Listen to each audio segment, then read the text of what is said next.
Alright everyone, so last up in our trio videos, we've got the final three sort of random selections from the Bath & Body Works Destinations 2014 candle collection, again currently in test phase. The first up there you've got Electric Tokyo, followed by Sydney Harbor and Sunny St. Tropez.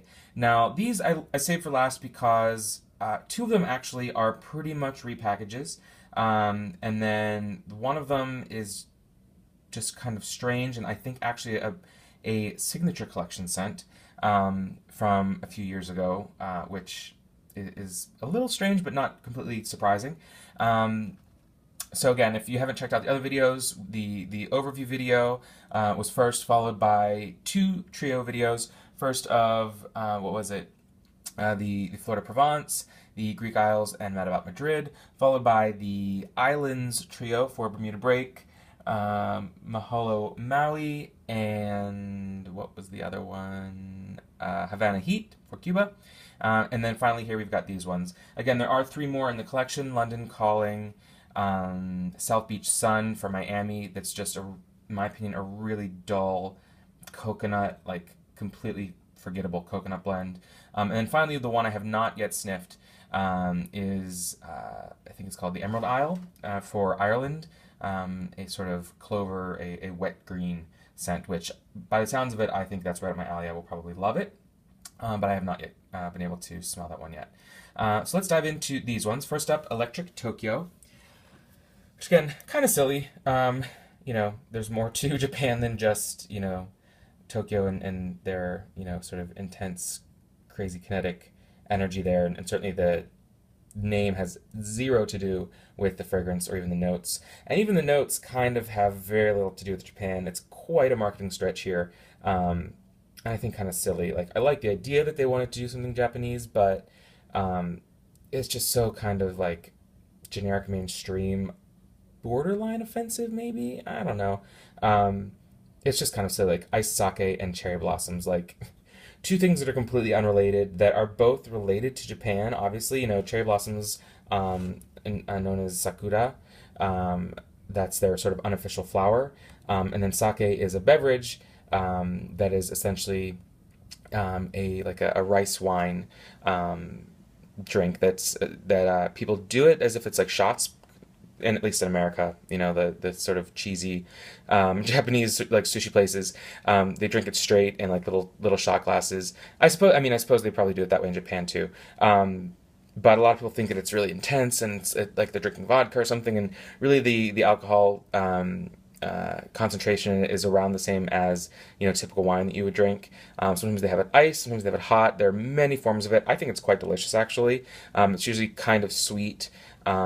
And a very unique flavor. Not really much of a scent to it though, so kind of hard and weird to put it into a candle for home fragrance, but the notes they give us are pretty slim. An exotic combination of Japanese iced sake, delicate cherry blossoms, and a hint of berries. Arigato, Japan. Like, thank you, Japan. And it's just like, that's where I think it gets, granted, I don't know. This is maybe me being like too culturally, PC or something politically correct, but like to say arigato, Japan, why? Because like that's the the one like the one word that the person writing these notes knows in Japanese from the song Mr. Roboto, like domo arigato Mr. Roboto, like that. It just seems like it's like the one silly thing that Americans like, okay, arigato Japan. I don't know, it bothers me. But I mean, at the same time, they have Mahalo Maui, Let's Luau, and that's an appropriation of the indigenous people from Hawaii's culture. So it is what it is. I'm sure there were no bad intentions given with it. Off of my soapbox rant box here. So we've got sake, cherry blossoms, and a hint of berries. Don't have any idea why that's thrown in there. But let's sniff it. Most important, of course, is the scent. So let's focus on that, right? And it's very sweet. I don't get any sort of alcohol or the sake note really whatsoever. The funny thing with cherry blossoms is I'd never really smelled them. I know that they're very, very popular in Japan. Washington, D.C. has the Cherry Blossom Festival every year, which actually the cherry blossom trees in Washington, D.C. were a gift from Japan. But the research I've done on it, which was admittedly minimal, was that most cherry blossoms really have very little to no scent. Um, People say that there is a hint of a floral note to it. Some people say a light almond floral to it, or even a rose fragrance. But cherry blossoms do not smell like cherries. So if anyone says, "Oh, I love cherry blossoms because I like the cherries," then you like cherries. You don't like cherry blossoms. They have nothing to do with it. And cherry blossom trees, I believe, many of them actually don't even produce cherries like a typical cherry tree. So it's one of those things that just the name was taken over, something wholly different than it actually is. I don't mean to be so negative in this video. I don't know why I'm cranky. I like this. This is kind of your generic Bath & Body Works fragrance. Sweet, floral, a little bit of berry. Cherry blossoms, of course, makes it floral. Berries make it sweet. Now, the thing is, what this actually reminds me of, in a hardcore way, is a signature collection fragrance that is discontinued that, funnily enough, I actually purchased maybe 2 years ago at the semi-annual sale because I kind of liked it. It's super feminine, more feminine than I would normally purchase, but it was sweet and I kind of liked it a little bit, and that was Secret Wonderland. So I just use it like as a hand cream here and there. I didn't like coat myself in it, not something that I wanted to personally smell like, but it was a sweet kind of berry scent, and I liked how it smelled itself. And the notes on this one were strawberry, frosted jasmine petals, and white amber. So it kind of makes sense. You've got, in this, a berry and a floral and frosted. You got iced sake there. You've got cherry blossoms and berries. So kind of makes sense. I'm not positive if it's like the same scent formulation, but it totally could be. Yeah, they're close enough that I'm going to say that this is essentially the closest thing you'll get to a Secret Wonderland candle. So again, that's where like the marketing of this gets a little bit silly, where it's like, okay, that scent was called Secret Wonderland in this formula, and it was, a thrilling blend, blah, blah, to inspired by a world you never dreamed existed, a secret fairy wonderland. And here they're saying Electric Tokyo. But that's how marketing works, right? Okay, that's fine. And then we move down from Japan to Australia, to Sydney Harbour, and they're calling it Australian Waters. And one of my subscribers there commented, I forget, I think it may have been on Facebook, so maybe she's not a subscriber, but she commented that I think she said she was from Australia, and she said, well, I wonder what, the Sydney waters are supposed to smell like, because it's not necessarily, I guess, a good thing. But not a bad thing either. And I can tell you the notes they claim to be Sydney Harbour are: experience Australia's most beautiful harbour city with a blend of salt waters, exhilarating eucalyptus, and bamboo wood. Visit the land down under. So saltwater, eucalyptus, and bamboo. Sounds kind of intense, interesting. Love eucalyptus. The fresh bamboo candle at Bath & Body Works is always really intense, clean, and interesting. And salt waters are usually pretty good when it comes to, say, like an Oceanside or something like a bright, summery, watery candle. And this is quite good. It is watery, it's sweet, it's fresh. Don't really eat eucalyptus much at all. Bamboo, again, who knows what bamboo really smells like? Like if you've had the little bamboo stalks in your home, like the cheesy, like buy them at the mall for $5 for good luck kind of thing. They don't smell like anything. Maybe if you broke them open they would have like a green scent to them, but this smells good because this is one of the few straight-up duplicate repackages in the line, and this is Seashore from the Boardwalk Collection 2012 that came back last year as Refresh, or actually, I'm sorry, that was Seashore, it was Refresh from the Aromatherapy Home Gold Lid Collection, and then it came out as White Barn, was that number 3, I suppose? Renew and Refresh? I think that's what it was, number 2 or number 3. I don't remember what was I think we had fall, winter, and then spring. So yeah, White Barn number 3, Renew and Refresh, Seashore, Refresh, Aromatherapy Home, and now Sydney Harbour. I do love that fragrance. Seashore didn't come back, obviously, because it came back under a different name as Renew and Refresh. I suppose maybe it won't be coming back this year. Maybe it will. Maybe they'll have 2 of the same scent with different names. They've done it before. But it's just such a great scent that I don't mind. It's got a little bit of sweet floral. I think there's almost like a jasmine to it. Did they say that? I can't remember. And here they're calling it like a little bit more intensely fresh, with just like that heavy fresh with saltwater bamboo and eucalyptus. Not so much any of those. Doesn't smell like eucalyptus candle. Doesn't smell like the fresh bamboo candle. I think the notes for Seashore and Renew and Refresh were usually something like a sweet melon, salt water, maybe a little bit of jasmine, and like green waters, and it's sort of a little bit of that ozone, but not so much the intensity of like Oceanside. Whereas Oceanside and things like the Greek Isles and Sea de Santorini have like a powdery kind of hits you hard, kind of dry freshness. This is a really a sweet, wet, fresh, really truly like renew and refreshing. Oh, I just really love it. It's just sweet enough. It's just green enough. It's fresh without being overly summery. It's not tropical.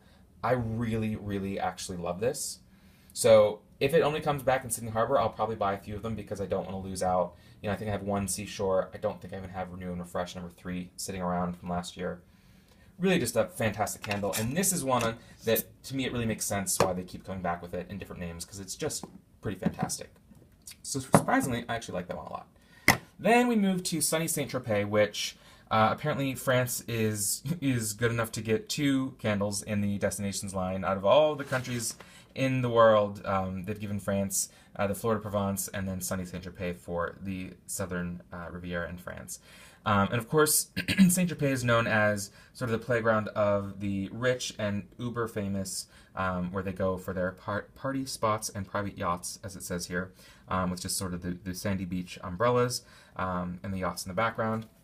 The notes on it say, an internationally glamorous blend of neroli blossoms, creamy vanilla, and sandalwood transports you to the best beach club in Saint-Tropez, revel in the beauty of the French Riviera. So neroli blossoms, which we haven't heard for a while, which is a more intense metallic orange blossom, similar to but a little bit less sweet than bergamot.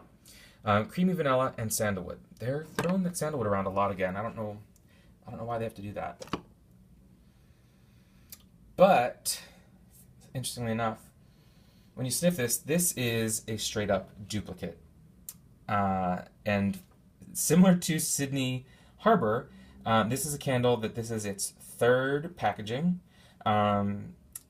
It was in the original Boardwalk collection, like Seashore, and it came out last year, like Seashore did, in a new version, and then this is version 3.0 of this scent. And I'll give you one guess, and that would be Suntan, also known as Poolside, now known as Sunny Saint-Tropez. Now again, the notes they're telling us are sandalwood, vanilla, and neroli blossoms.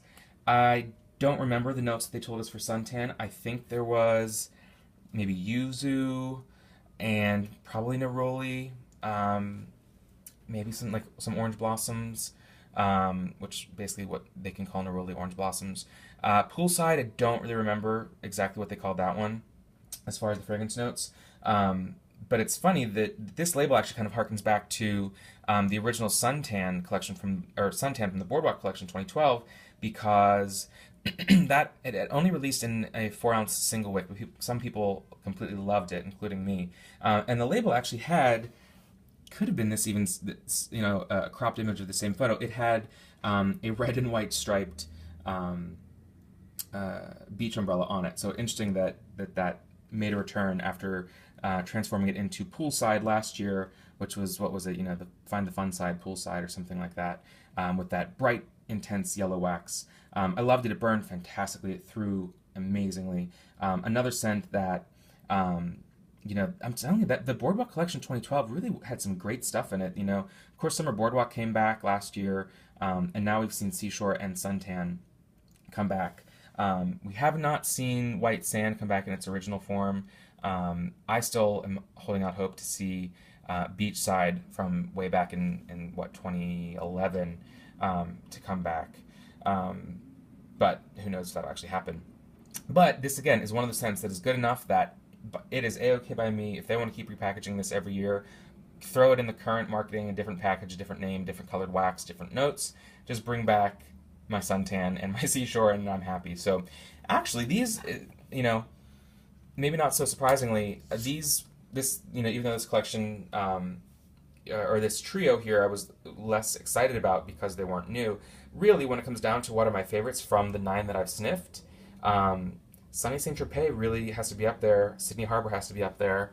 Other than that, I would say probably Mad About Madrid is a top favorite. Havana Heat is interesting.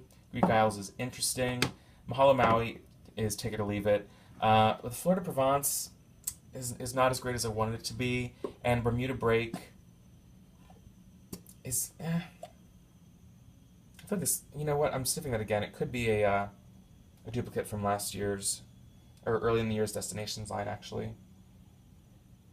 Similar to the Aloha Waikiki, maybe even.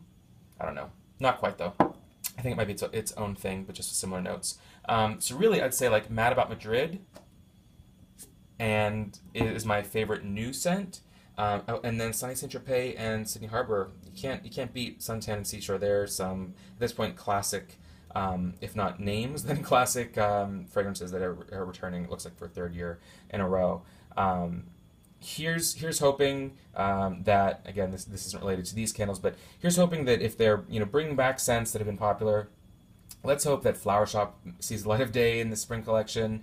Let's hope. I would love to see Hydrangea from 2 years ago come back. Of course, there's a handful of old test scents that I would love to see: toasted almond, lime ice, old favorites, green tea and white pear. Tons of those.